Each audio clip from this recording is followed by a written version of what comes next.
Hello, my name is Zach Rissy, Product Specialist with New Leader Manufacturing. And in this video, we are going to discuss the spinner settings page. More importantly, within that page, we're going to discuss remote spreading with the G5 and the boundary spread function.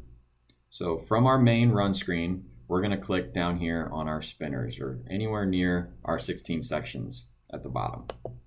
That is going to take us into the spinner settings page. One thing I want to note, in the top left-hand corner here where you see enable spinner circuit, make sure that is always checked. If for whatever reason you accidentally uncheck that, you will lose spinner speed. We are no longer controlling the PWM valves for the spinner circuit, so make sure that is always checked. Below that, you see our boundary function and the spinner offset. Currently, I have a spinner offset of 125 RPM. One thing to note with the boundary spread and the spinner offset, keep in mind that that is a spinner reduction. So in this example, you can see up here my spinner speed based on the profile I have selected with this G5 is 800 RPM.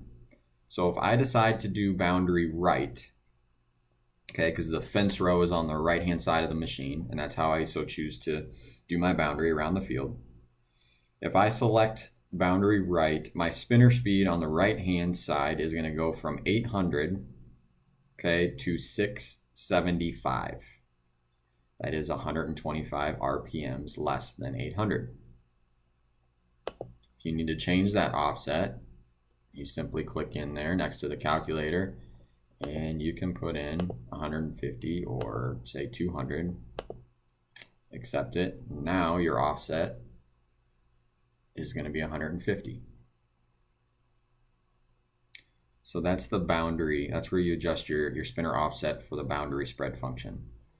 Now on the right hand side, you can see remote spreading. Remote spreading is a fancy way of saying basically half width. So in this example, again, underneath our spinner speed, you can see total spread width. And based on the profile we have selected, we are spreading 90 feet. If I were to say I only want to spread half width to the right, and I select my soft key here to the right, okay, the spinner assembly is going to shift, everything's going to move on the back of the machine, and then we're only going to spread 45 feet. So directly behind the machine and then 45 feet to the right. If you want to be directly behind the machine and 45 foot to the left, you would select remote spreading left. When you are ready to turn that function off, you simply click on it again, and then everything will go back to full width. And that is the spinner settings page.